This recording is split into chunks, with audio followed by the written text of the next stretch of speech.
I am tired of anti-maskers.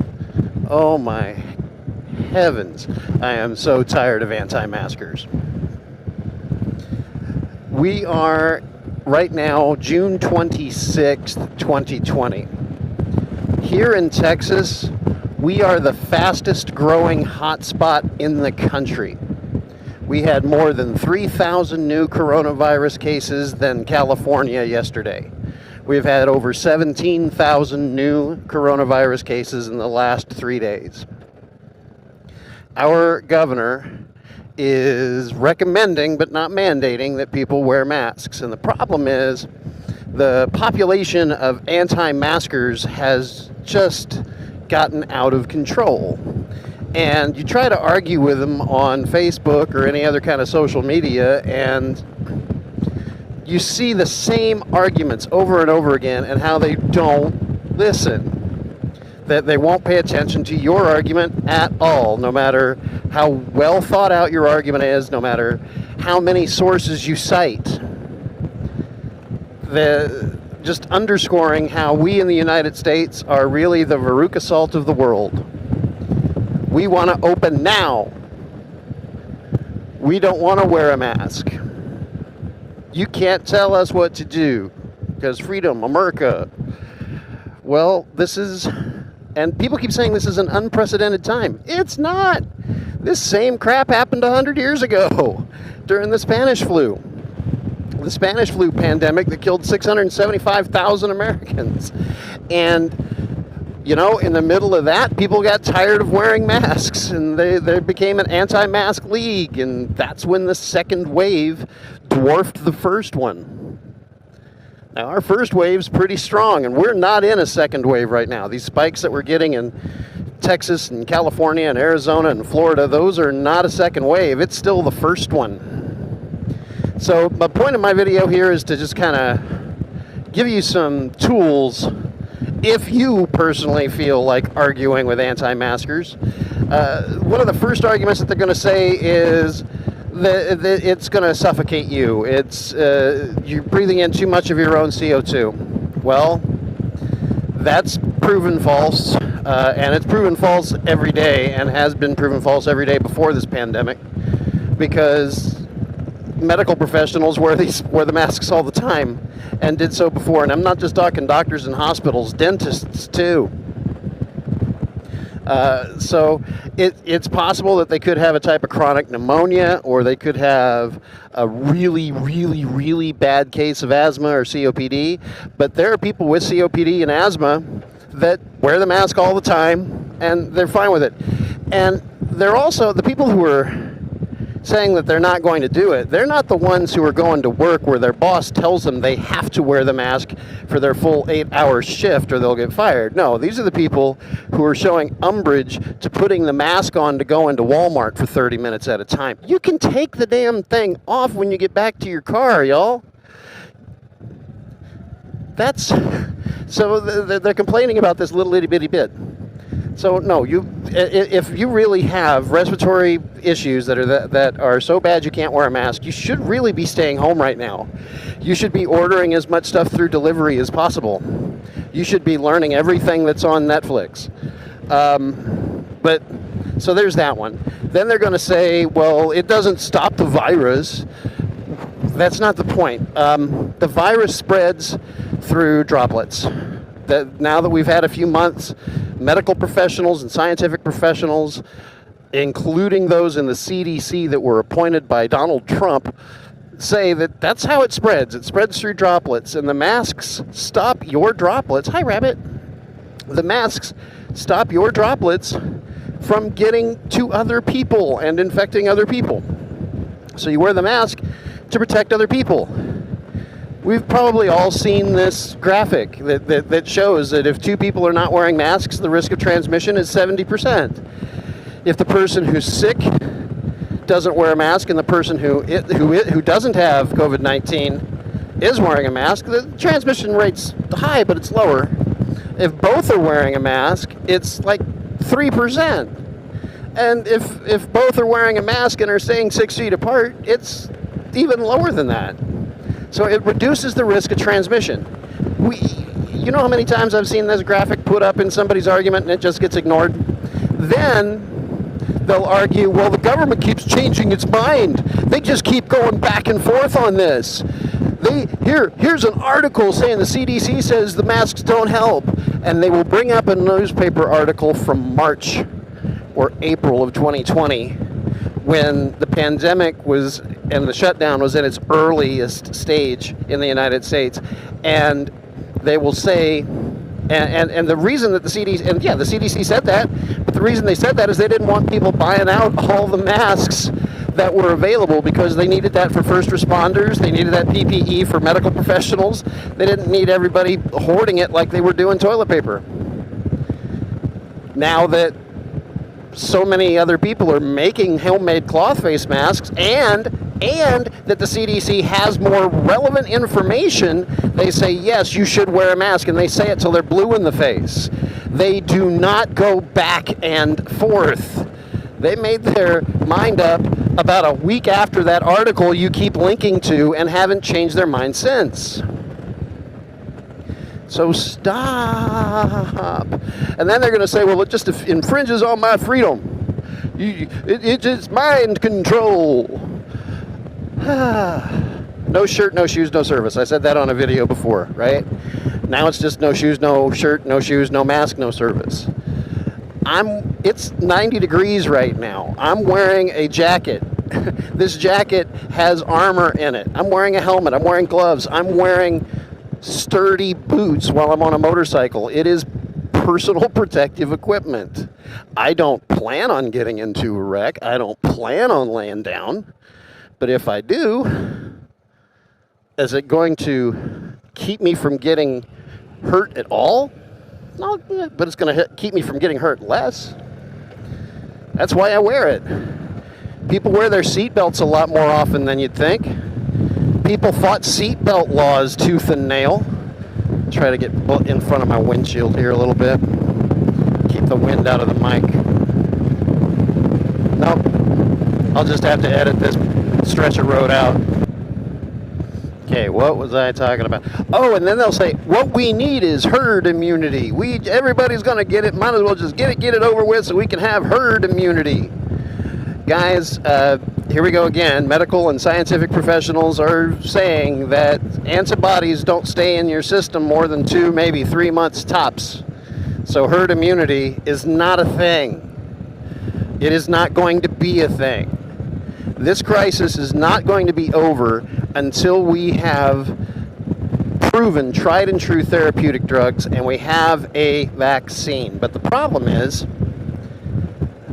all these anti-maskers are like anti-vaxxers from before, and their numbers are growing. How many people who are now terrified that Bill Gates has inserted a mind control tracking device in the vaccine are going to get the vaccine?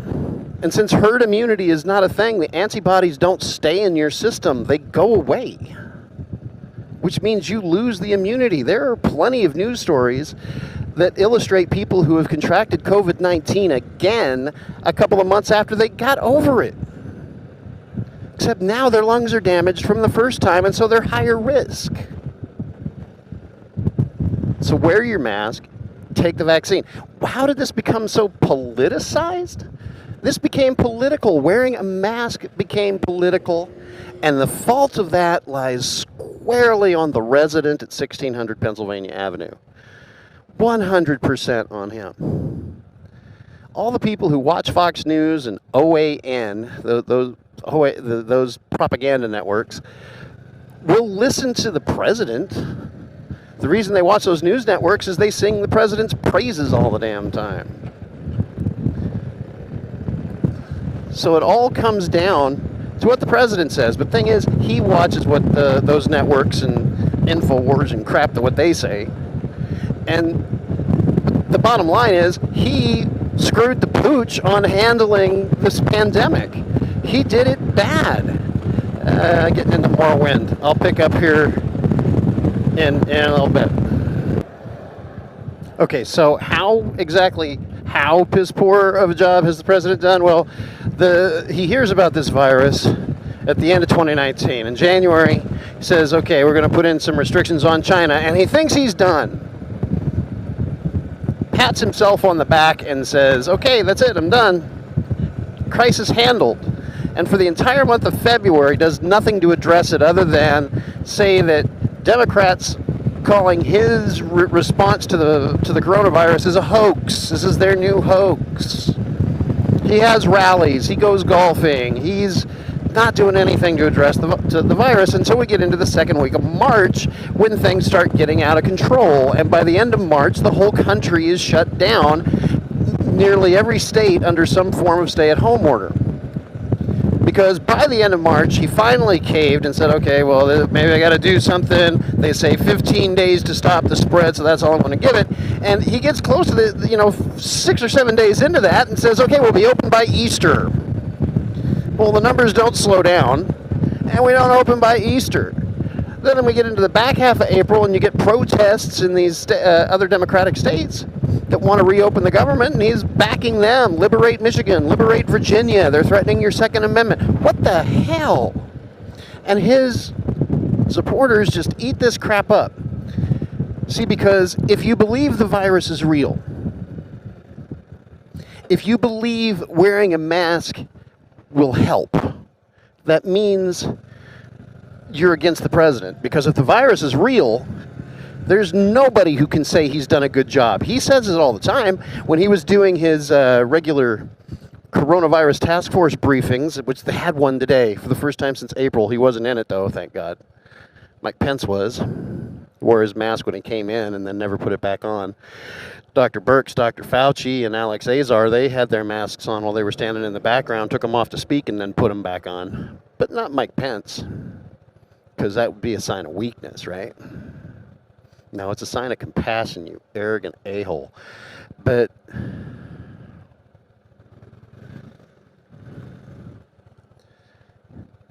there's nobody other than Donald Trump and Mike Pence that can say that they've done a good job on this. It's terrible. You want proof? Who were the hardest hit countries in the beginning? China. Here's their curve. South Korea, look at their curve. Italy. France. Look at these other countries in Europe. Now look at our curve. You see the difference? We're clocking more new cases now than we were at the height of our shutdown in April. Just today, the governor of Texas closed bars down again, limited restaurant capacity. This rural county that I live in, not 3 hours ago, issued a mask mandate that included outdoor gatherings of 100 or more people, where social distancing couldn't be practiced.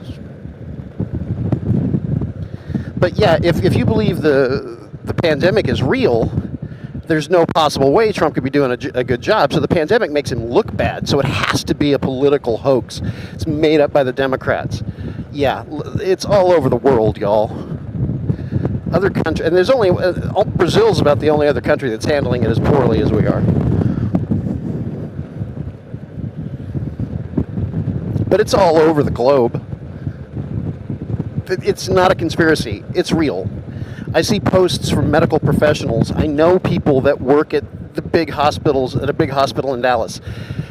I know people who know several people. So yeah, I know a guy who knows a guy. It sounds terrible, but the reports that they're saying about the hospitals filling up, they go, oh, the numbers aren't as bad as they are right now. No, we're going off of hospitalization numbers, and we're going off a positivity rate. And then they will fight back with the numbers are going up because testing's going up. More people get tested, you're going to find more people. Well, that was the argument in the beginning of May, a month and a half ago. Now, the hospitalization rate goes up. That's quantifiable. And the positivity rate doesn't mean how positive you are on your piece of crap opinion. It means how many people that are getting tested are testing positive for the virus. And that is skyrocketing. Texas wanted to keep it around 6%, 7% at most. 5 was the sweet spot, and we're getting up around 11% now. So, of course, we've got to take drastic action. And so Texas, of all states, is rolling back some of the shutdown. Yesterday, we paused our reopening. Today, reclosed bars, tubing and rafting. I don't know why, but it's closed. Restaurants scaled back on capacity from 75% to 50%. cities and counties around the state are putting in mask mandates. It's a big state. There are places in the state that haven't gotten hit that bad. But there are places in the state that are getting creamed right now.